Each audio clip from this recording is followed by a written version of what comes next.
Welcome back, everybody, to another deep dive with us. Glad to be here. Today, we're strapping ourselves in for a journey to Tau Ceti. Sounds exciting. It is. We'll be exploring Andy Weir's Project Hail Mary, a book that blends hard science with a really captivating story. Oh, I loved that book. Weir has a knack for making complex scientific concepts not only understandable, but really exciting. Absolutely. He takes you on a ride through astrophysics, microbiology, even engineering and problem solving on, like, an interstellar scale. It's mind-blowing to think about, Hmm. what if humanity faced a threat so big it forced us to look light years away for a solution? Exactly. And that's what we're diving into today. The book throws us right into the action with our main character waking up in, well, let's just say a less than ideal situation. Oh yeah, talk about waking up with a start. He finds himself on a spaceship, no memory of who he is or how he got there, complete amnesia. Can you imagine that? It's a brilliant way to draw the reader in, though, right? You're discovering everything alongside the protagonist. It's like solving a puzzle, but the puzzle is your own life. And to add to that, he wakes up in this high-gravity environment, strapped to a bed, surrounded by unfamiliar technology. Must be terrifying. Absolutely. But he doesn't panic. This guy is a problem solver. He uses a simple pendulum of all things to figure out he's not on Earth. A pendulum? How does that work? Well, by measuring the swing of the pendulum, he can calculate the gravitational force. And based on his calculations, he starts to theorize that he might be in some kind of centrifuge simulating gravity. Ah, clever. See, that's what I love about Weir's writing. He sprinkles those real-world science tidbits throughout the story. Exactly. And as our amnesiac protagonist starts piecing together his situation, he uncovers something even more alarming, a threat to Earth's very existence. The Petrova line. Right. Scientists have observed this anomaly in the sun's light, and it's pointing towards something really, really bad. Now, a spectral line is basically like a fingerprint for a star. It tells us about the elements present in it. So this new Petrova line is like a brand new fingerprint on our sun, one that no one can explain. And the culprit behind this mysterious line, astrophage. Gastrophage, the microorganism that's literally eating our sun. And here's the thing. This isn't just some made-up space monster.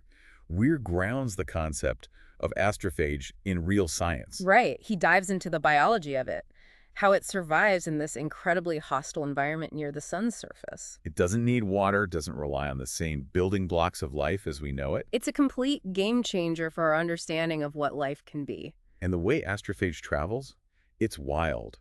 It absorbs sunlight for energy, then emits infrared light to propel itself, like its own little rocket engine. It's both terrifying and fascinating at the same time. Exactly. And because it stores energy as mass, it's an incredibly potent fuel source, which will come into play later in the story. Okay, so we've got this tiny enemy millions of miles away, munching on our sun and threatening to plunge Earth into a global ice age. Not good at all.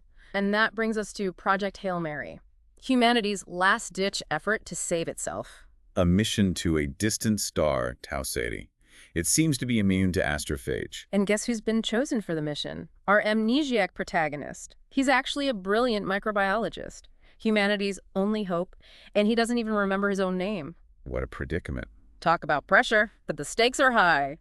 He has to unravel the secrets of astrophage, figure out why Tau Ceti is immune, and somehow find a way to bring that knowledge back to Earth. But the surprises don't end there. Yeah? He stumbles upon an alien spacecraft near Tau Ceti.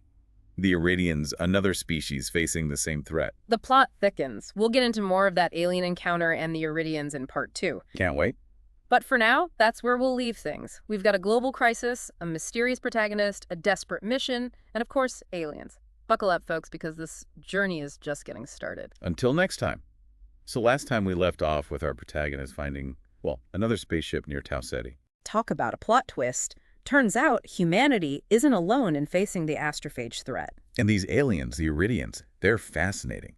Weir doesn't just throw in some generic little green man. He's really thought about how a species might evolve on a completely different planet with a completely different environment. Yeah, they're nothing like us. Their atmosphere is high pressure, rich in ammonia. Can you imagine breathing ammonia? Yeah. And their biology is metal-based. Yeah. They're incredibly strong and durable. And get this, they actually use astrophage as a cooling agent. What's deadly to us is just part of their everyday life. It really makes you wonder what else is out there in the universe. It does, it does. And it's not just their physical differences that are interesting. They experience the world primarily through sound, not sight. Can you imagine that? Relying on sonar and echolocation to understand your surroundings. Right. So, of course, communication is a huge challenge. But the protagonists and the Ceridian scientist, Rocky, they find a way. They use simple gestures, diagrams. They even develop a shared vocabulary, word by word. It's a slow process, a lot of trial and error, but you see this genuine friendship forming, this sense of shared purpose. Two scientists from different worlds, united by a common enemy. I love that. And their collaboration leads to another breakthrough. The discovery of Adrian. Adrian. It's another planet in the Tau Ceti system, and it has a nitrogen-rich atmosphere. Okay. And why is that significant? Well, remember Taumiba? The microorganism that feeds on astrophage? Exactly. It thrives in Tau Ceti system, keeping the astrophage population in check. So Tau Ceti's sun is safe, and ours is, well, not. Right. And here's the thing. Taumiba is incredibly sensitive to nitrogen. It's like kryptonite to them. So Adrian, with its nitrogen-rich atmosphere, could hold the key to understanding and controlling Taumiba. Maybe even weaponizing it against astrophage.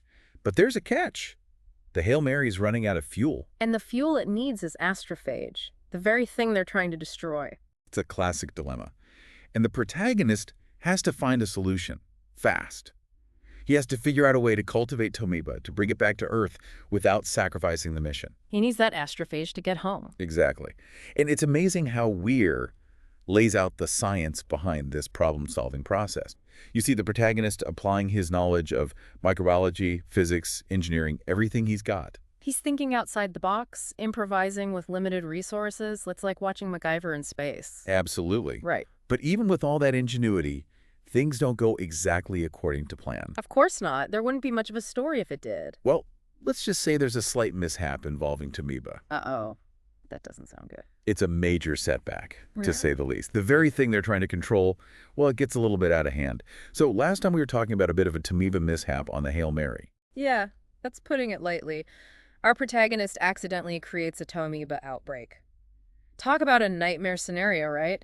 I mean, they're trapped on a spaceship millions of miles from Earth with the microorganism that could potentially destroy their only hope of getting home. It's a high-stakes situation for sure. But here's the thing about Andy Weir. He doesn't just throw in a problem for the sake of drama. He uses these setbacks as opportunities for the protagonist to learn, to adapt, and to push the boundaries of scientific understanding.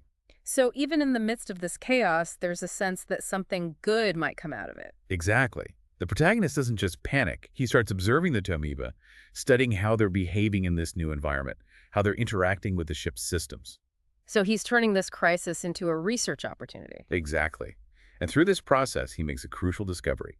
He figures out a way to create a nitrogen-rich environment within a contained area of the ship. Which is deadly to Taumiba, right? Right. It's like creating a controlled burn to stop a wildfire. He uses this technique to contain the outbreak and save the ship.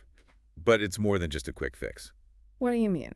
This discovery gives him a much deeper understanding of Taumiba's vulnerabilities. So it could actually be the key to controlling them back on Earth. Exactly. Now he knows how to kill them, how to contain them. It's a game changer for the mission. But remember, they're still millions of miles from home. And running out of fuel. It's a race against time. The protagonist has to figure out a way to get the Hail Mary back to Earth with enough Taumiba to make a difference. And he has to do it while keeping Rocky, his Iridian friend, alive and well. Oh, right. Rocky's sensitive to nitrogen too, isn't he? Exactly. So the stakes are even higher. The protagonist's decisions now impact not just humanity's future, but the future of an entire alien species. A lot on his shoulders. But through it all, their friendship endures. The bond between the protagonist and Rocky becomes this symbol of hope, this testament to the power of understanding and collaboration across cultures, across entire worlds. It's really a powerful message, especially in today's world where it feels like division and conflict are everywhere. And it's not just a feel-good message, it's practical. Weir shows us that working together, sharing knowledge, it's not just about being nice. It's essential for survival. I mean, they literally save the world by working together. It's a great reminder that our differences don't have to define us. We can find common ground, even with those who seem completely alien to us. Absolutely. And the ending of the book, it's incredibly moving. The protagonist makes a choice. a very difficult choice. He sacrifices his own chance of returning home to ensure that both humanity and the Iridians have a future. Wow. Talk about selfless. It's a testament to his character, his understanding that life, in all its forms, is interconnected, that we have a responsibility to each other no matter where we come from. It's a powerful message to end on. It is. And I think Project Hail Mary leaves us with a lot to think about. It challenges us to look beyond our own planet, to embrace scientific curiosity, to value collaboration, and to never give up hope, even in the face of seemingly insurmountable odds. So for all of you listening out there, the next time you look up at the stars, remember the story of Project Hail Mary. Remember the power of science, the importance of collaboration, and the potential for incredible discoveries that are waiting to be made. And never forget, even in the vastness of space, we're not alone. Thanks for joining us on this deep dive, and until next time, keep exploring.